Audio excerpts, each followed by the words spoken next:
So yun mga kalikot, another day, another vlog na naman. Magsishare na naman tayo ng konting kalaman regarding sa ating mga motorsiklo. So, good morning kung maaga nyo napapanood ng video na to, good afternoon kung hapon or tanghali, at good evening naman kung gabi nyo pinapapanood itong video na ito. So yun mga kalikot, connection ng stator, regulator, ignition switch, battery, CDI at ignition coil. Kung paano yung bawat connection. Yan mga kalikot. So para ito sa mga battery operated na motorsiklo at the same time full wave, naka full wave na motorsiklo. So sa ating stator mga kalikot, full wave, at the same time battery operated, converted to battery operated, although na may primary ito, so naka convert na siya, battery operated. Yan, apat na lang yung kanyang wire, which is itong blue na mayroong line na white, yung pulser. Ito yung pulser yan mga kalikot.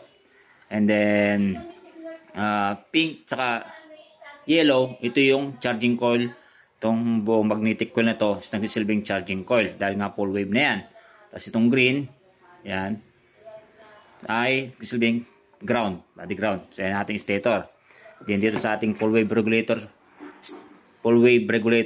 rectifier, so meron siyang 5 wires, which is itong black accessories wire, connection sa papunta accessories wire, red, positive.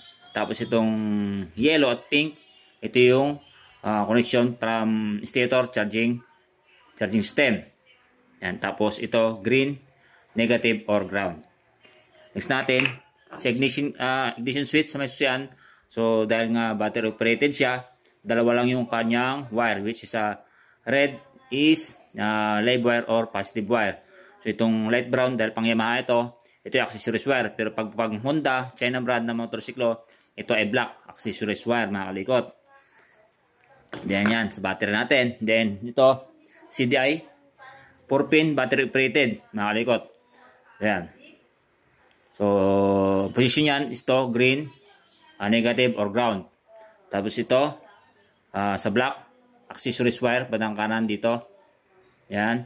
Tapos dito bandang kanan taas, yan, black na mayroong line na yellow, ignition coil. Yan, papunta sa ignition coil. Tapos ito blue na mayroong line na white, pickup coil or pulser. Yan, papunta sa pickup coil or pulser. Ito yung ignition coil natin. Yan. Which is, isa lang yung terminal niya pero pareho lang sa dalawang may terminal. So ito yung pinaka papunta, ayun, connection papunta sa ating CDI. Tapos ito na-connect ito sa body ground or negative. Yan. So lagyan natin ng wire. So umpisa na natin mga kalikot. So unahin natin sa susian. Yan. So itong live wire, yan, yung red sa positive natin battery. Yan. Positive natin battery. At the same time yung red nito. Yan, red. Yan. Red ng ating regulator. Yan. Na pinapadaan niya mga kalikot. So ito. Yung red, yung live wire ng ating susian, tsaka red ng ating regulator. Pinagsama yan. Then papunta sa ating positive ng ating battery na dumaan sa fuse. Yan, fuse. 15 amperes or 10 amperes. Ganyan mga kalikot. Yan. So next natin is itong accessories wire. Tapos itong black wire ng ating full wave regulator. Ito yan sa accessories wire ng ating susian. Okay. Okay. Tapos itong yellow at saka pink ng ating regulator. Yellow at pink ng regulator. Dito sa yellow at pink ng ating stator. Yan.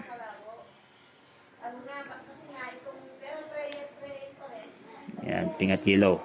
Sana maintindihan nyo mga kalikot. Yan. Okay. At lahat ng green wire or lahat ng negative wire, pagsasama-samahin natin. Tulad nito, yung may green wire dito sa ating stator.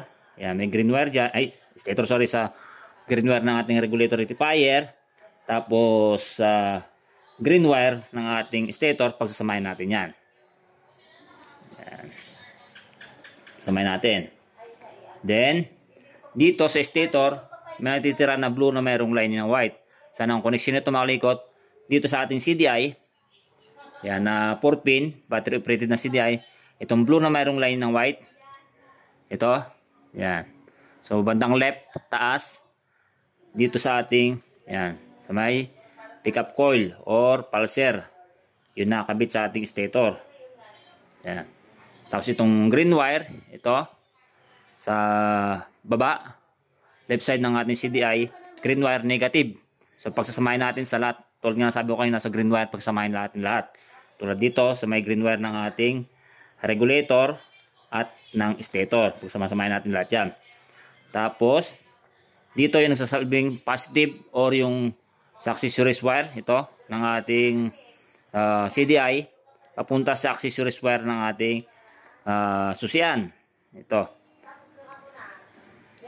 Yan, sa may accessories wire ng ating susian, which is nakakonect din yung black wire ng ating regulator. Yan. Next natin is yung, ito, yung black na mayroong lining na yellow sa ating may CDI, which is yung nasa kanan, right side upper ng ating CDI. Yan, black na mayroong line na yellow dito sa ating, yan, ignition coil dito. Yan, ito. So dyan natin kukunik yan.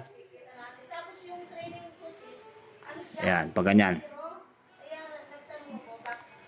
Okay na. So ito, mga kalikot, ito, nakakunik ito sa body ground, ini metal part ng ating motorsiklo, di ba nakatornilyo ito. Ibig sabihin, nagsisilbing itong body ground. So, lagyan lang natin ng wire. Then, ikukonect din natin ito sa green wire. Ayan. Sa green wire, lahat ng green wire, pagsamasamahin natin. Then, ikukonect natin sa body ground ng ating motorsiklo na nakakonect sa negative ng ating battery. So, ganun po ang connection ng stator, regulator rectifier, ignition switch o susian, CDI ignition coil, at sa battery ng ating motorsiklo. Okay?